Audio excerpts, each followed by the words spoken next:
อ่าในมื้อนี้ค่ะนะออกมาให้ทางสมัยสัมพันธ์ในมื้อนี้ขี่อยากเปิดใจบ้างโดยอยากเปิดใจอยากเปิดใจอีกเทื่อหนึงโดยอ๋อเป็นอะไรปัจจุบันนี่คือเป็นผู้สาวโสดหรือว่าเป็นสาวไม่ห่างสามเมียห้าสาวไม่ห่างโดยอืมเลิกลางกับผัวหลายปีแล้วกับสบายดีและสวัสดีเด้อเนาะ FC กันเบิดสุขุทุกคนเนาะบ่ว่าจะเป็นภายในหรือว่าต่างประเทศกายินต้อนรับเข้าสู่ซองสาวเหมยบ้านปลายอีกแล้วเนาะมาพบพอกับสาวเหมยมื้อนี้ก็ได้มาหาทางสาวโสดหน้าใหม่เนาะกระทรวงทางสาวเองก็ยังบ่เคยทำจักเถื่อตอนนี้ก็ฮอดเฮือนซานของสาวโสดเพิ่นแล้วเนาะจังได๋สร้างสาวเหมยเองก็สิได้พาหนุ่มๆเข้าไปหาทางสาวโสดเพิ่นก่อนเนาะก็หวังว่าสาวโสดคนนี้อาจจะถึกใจละลายหนุ่มอยู่เนาะก็คือเพิ่นเป็นผู้สาวโสดในห้างนี่แหละเนาะ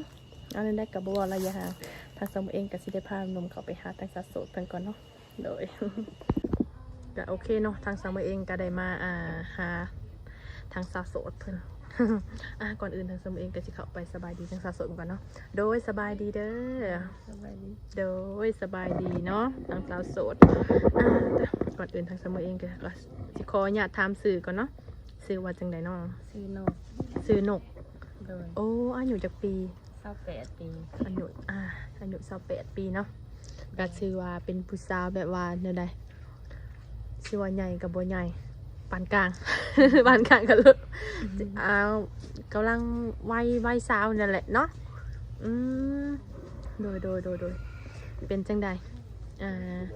ในมื้อนี้ค่ะนะออกมาให้ทางสมัยสัมพันธ์ในมื้อนี้ขี่อยากเปิดใจบ้างโดยอยากเปิดใจอยากเปิดใจอีกเทื่อหนึงโดยอ๋อเป็นอะไรปัจจุบันนี่คือเป็นผู้สาวโสดหรือว่าเป็นสาวไม่ห่างสามเมียห้าสาวไม่ห่างโดยอืมเลิกลางกับผัวหลายปีแล้ว2 ปีแล้ว2 ปีแล้วมีลูกนำกันอยู่บ่นี่โอ้จักคนลูกค่ะ4 คน โอ้ลูก4 คน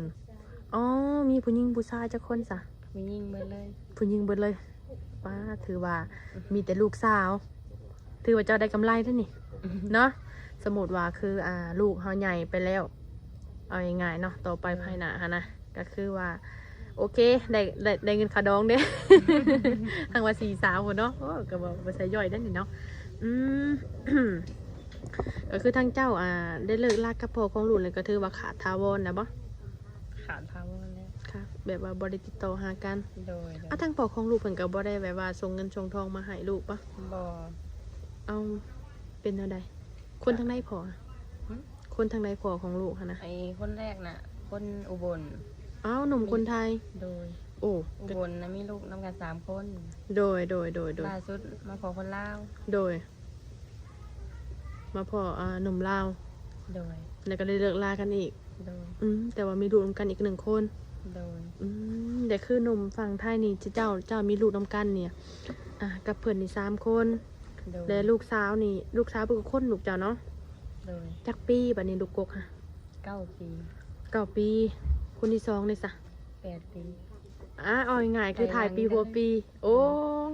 เอาง่ายๆแบบคือตั้งที่ว่าเจ้ามีลูกมีเต้านำกันชีเพิ่นหนุ่มอยู่ฝั่งไทยคือผัวอยู่ฝั่งไทยเนาะทางเพิ่นก็ได้เพิ่นบ่ได้ส่งเงินส่งทองมาให้บ่ตอนนี้บ่ได้ตอนนี้บ่ได้ติดต่อกันเลยตอนนี้ก็คือว่าเลิกหักกันทาวรเนาะโดยเพิ่นก็มีเมียใหม่แล้วนะกะลูกก็คือว่าเจ้านี่เอามาอยู่นำฝั่งลาวนำการเบิดแม่นบ่โดยโอ้ก็ถือว่าเจ้าเลี้ยงคนเดียวแม่เลี้ยงเดียวก็แม่นเนาะก็คือว่าทางเจ้าออกมาในวันนี้ก็คือว่าอยากเปิดใจอีกเทื่อนึงเนาะบางเทื่อความหักเขาหรือว่าใช้นิ้วใช้เนียนเอามาทางนี้เนาะ สมมติว่าทางมาเปิดใจอีกเทื่อแล้วถ้าสมมติว่ามีหนุ่มฟังไทยเพิ่นมาหักมาจีบคิดว่าสีลมกับเพิ่นได้บ่ก็ร่วมได้รับเพิ่นรับได้รับครอบครัวเขาได้เอาง่ายๆกะลมได้คือเก่าสิเป็นหนุ่มฟังใดก็ตามเนาะโดยก็คือโดยก็คือคิดว่ายังมาสาวเมยว่าโอ้ยเคยลมกับหนุ่มฝั่งไทยแล้วเพิ่นเคยเฮ็ดให้อกหักเคยมีลูกมีตานำกันแล้วอย่าว่าเคสหั่นนะบ่เนาะคนเฮาก็บ่เมารวมเนาะคนเฮามันก็มีทั้งคนดีและคนชั่วเนาะเขาก็เลยลองเปิดโอกาสให้ตัวเองอีกเทื่อนึงว่าบางเทื่ออาจสิเปิดใจมาแล้วบางเทื่ออาจสิพ่อหนุ่มคนไทยที่ดีกว่าคนเก่าก็มีเนาะ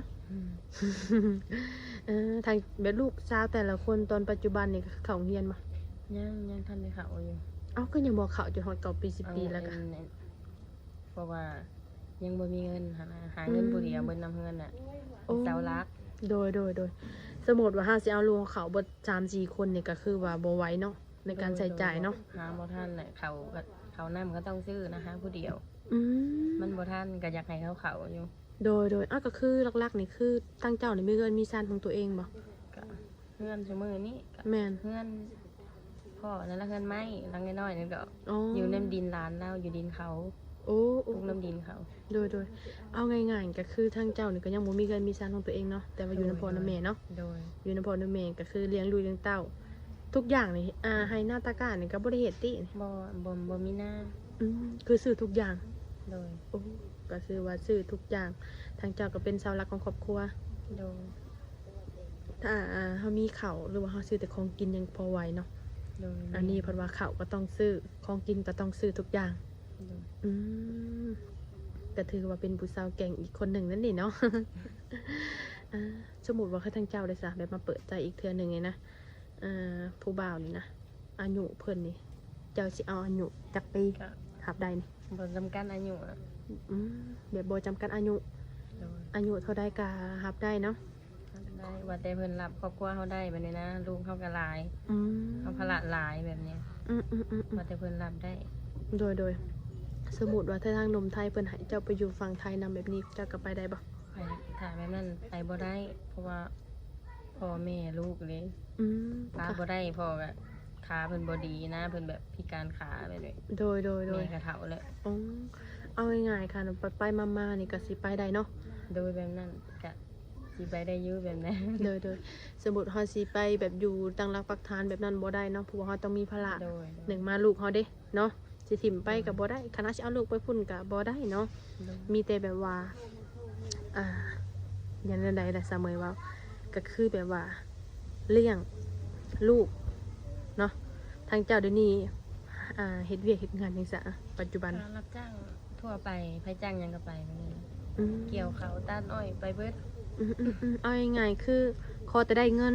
โดย มาเลี้ยงลูกเนาะเพราะว่าทางเจ้านี่ก็คันทำบ่ไปก็บ่มีเงินใช้เด้เนาะเพราะว่าลูกเขาก็หลายคนต้องกินเด็กน้อยเขาเจ้าบ่ฮู้ว่าเฮาบ่มีเด้เนาะ แม่ เห็นยังมาต้องอยากอย่างเดียว แม่ แบบนี้หั้นนะทางเจ้าก็เลยสิไปไทยก็ลำบากยากนำลูกแน่ ยากน้ำลูกน้ำพ่อแม่อีก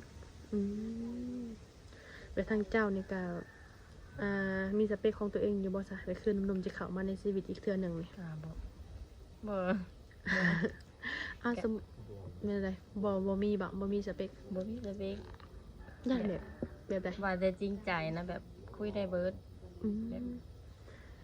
เอาง่ายๆก็คือขอแต่จริงใจว่าซั่นๆเนาะ โดย สมมุติยันว่าผู้บ่าวแบบสูบผุดสูบยากินเหล้ากินเบียร์แบบนี้หั้นนะ แบบไหนก็บ่อยากได้